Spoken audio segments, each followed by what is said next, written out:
Hello. Mee gaafii kana naa deebisa. Gaafiin kan keeti? Anaa miti garuu Eenyuun naa gaafadhu siin jedhe? namatti naa gaafadhu gaafii kana naan jedhe keessa aadee.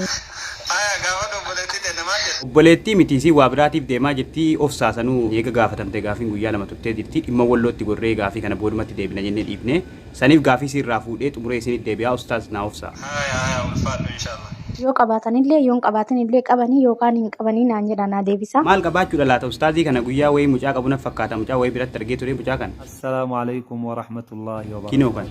Wa alaikum salaam wa rahmatullahi wa barakaatu. Keessa aadee Aliyyi Baalee hin beeytanii jechuudha namni hin beeyne hin jirtan jedhee hin yaadu. Eeyyee ni beekna maaf jettee amma. Jaartii qabanii. Hin beekne kaa qabu nuuf fakkaataa maraafuu sii gaafanna gaa mucaan illee kunoo harka jirti argitee kaatee kanumaaf shakkine malee nullee irraan beennu maaf jetteme. Yoo jaartii qabaatanillee hin qaban naan jedha. Yoo hin qabaatinoo. Yoo hin qabaatanillee takkaayyuun fuune hin qaban naan jedha naa deebisa. Ayyee gaafannee sii deebifna sii garuu ka gaafate eenyu gaafii kana maa nuuf hin himne abbaa ta'e. Anaa miti nama naa gaafadhu naan jedhe dhugaa. Tolee eega dhugaa ta'e si ta'us nama biraa ta'us sii deebifna. Naa deebisa. Tolee ofti sii deebifna. nama jannata seenuu barbaadu qofa barbaada. Nutiyyuu sin barbaannaa ofsaa sin barbaachuu jirra ustaas jannata illee ni barbaannaa isinillee ni barbaannaa jaa isinirraa qabnaa gaafii waan sin gaafadhu qabaa isinitti deebi'ame garuu akkam waa'ee jannataa dubbattan warri jannata seenuu barbaadu maal haa godhu. warri jannata seenuu barbaaddu viidiyoo kana akkuma agarteen sheer godhe. Aaya sheer godhaa jedhanii gaafii kana itti deebinee isaan gaafannaa mee isaan gaafachuun duratti ustaaz amtaa maal jettan mee dubbii kanarratti waan kanarratti maal jettu. Assalamu alaikum wa rahmatullahi wa barakatuhu. Obboleewwan kiyya har'aan tana gajjeetiin haasa'a. Maaliif gajjettan maaltu maal ta'e ustaaz. Barakallahu fiikum. Obboleewwan keenya gagaltee akkuma ammaan dura beeksisa godhaarru. Beeksisa maal godhaa turtan? Tokko lama sadii afur fuudhaa akkuma jedhee jiru. Isinii kan jedhee jiru. Anaafti kan jedhee rabbi. Eegas yoo eenyu jedhe. itti aansee kan gartee karaa godhe ergamaa rabbiitii alayhi salaatu wassalaam.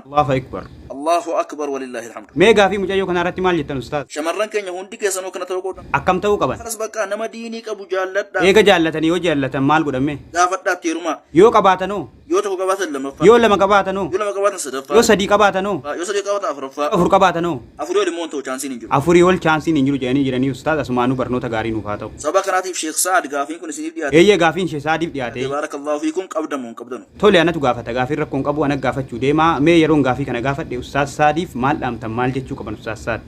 Yoo tokko qabaatan lamaffaa godhaa. Yoo lama qabaatan sadaffaa godhaa. Yoo sadii qabaatan afuraffaa godhaa. Yoo immoo gartee afur qabaatan barakallahu fiikum gama kiyyaan fuudhiidhaa jedhaati nama biraati wanni jedha barakallahu fiikum. Dhaamsa gaarii ustaaz Saadiif illee dhaamtanii jirtanii mee nuuf illee du'aa nu godhaa gaa ustaaz. Bara gartee fuudhaa fi heerumaa bara gammachuu nuuf ta'u inshaallah. أكس جزاكم الله خيرا والسلام عليكم ورحمة الله وبركاته. آمين تولي جزاكم الله خيرا الفاتحة أستاذ نجان وفتاة. إنهم بربادة بيتنير. إنهم بربادة أستاذ ما جرجرتن كويا. دبين سنبرة جيسنا فكات أستاذ كم جرجرتن.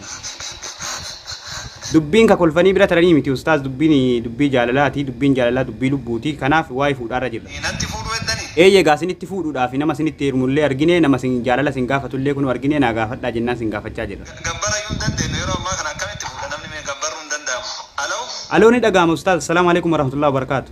وعليكم السلام ورحمة الله وبركاته. أستاذ غافي جبدون نما قبضي أكاسو منو قبضي جنان سنغافة شروف. سيدي بسنغافة إن شاء الله ركنا نكمل. أستاذ غافين كنا سندرا اللي سنغافة تمتنا تفكرتي كومنتي جلتي أكامي وانكون. كومنتي نمني دوام برسو خنا مرار بون إندن دامو بيته. أيه غايو كومنتي نرجين غافين اللي سني اللي دياته توري أما اللي سني دياته جرا هذا منا قبضني هذا منا نكابو ناغافة داجت. هذا منا قبضني يته.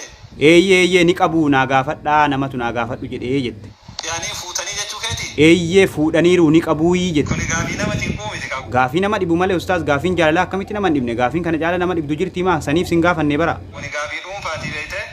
Maarree kuni gaafii dhuunfaa ta'ullee kunis miidiyaadhuma dhuunfaa isii irratti sin gaafattee nuti immootu ergaa kuyyattiin naagaa jennaan sin gaafannee sin hin geenye. Maala yoo faatee nagaa wayyoo arganne hima dabalanna yoo duraan fuunillee rakkinna qabu. Amma gaafii sirriitti deebisaan jirtan isin inni dabalannaa jechaa jirtan malee hin qabaa hin qabu jettanii jechaan jirtan garuu dabalachuu yaada qabdanii. Rabbi haga sadiitti haga afuriitti fuudhaa jedha inshallah rakkinna qabu. Eega akkas ta'e maarree koomentii jalatti na fuudhaa siniin jechee turte yookaan gaafii jaalalaa sin gaafattee turte homaan deebisirree. Hin agarre ani koomentii akkas jedhu saniin agarre ajaa'iba jiraachuun illee danda'ama. Haayye gaafiin kun baay'atte illee na fakkaatti eega sinii baay'ate yoo sinii daballe maal rakkoo qabaree ustaas.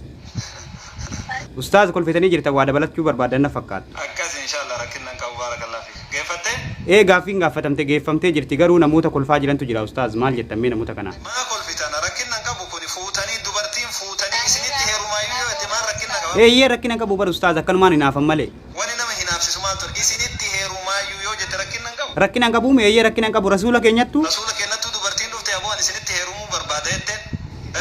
Isinitti heerumuu dubartiin takka rakkinna qabu karaa shari'aan hayyamuun maafi Kanaafuu rakkina hin qabu anallee yoo gaafatame akkasuma namoota biroollee dubaroonni sin jaalladhee yookaan jaartii ni qabdanii jedhanii gaafatanii itti heerumuu fi gaafatanii jaallachuu yoo danda'an immoo hireen kan jaraa taate immoo argachuu ni danda'an jettanii deebii ga'aa fi akkasuma ergaa barnoota waa hedduu nu dabarsitanii jirtanii gaafii kanaaf dhiyaattanii deebisaa akkasii kennuu keessaniif ulfaadhaa galatoomaa gaafii biraatiin walitti deebina ustaas. Ulfaadhu inshallah.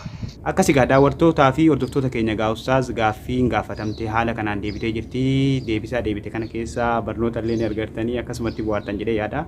Egaa gaafileen akkasii yeroo hedduu ni jira. Gaafilee akkanaa kana barbaannee gaafiif deebii goonee bifa bareedaan isinii kadheessinu ta'a.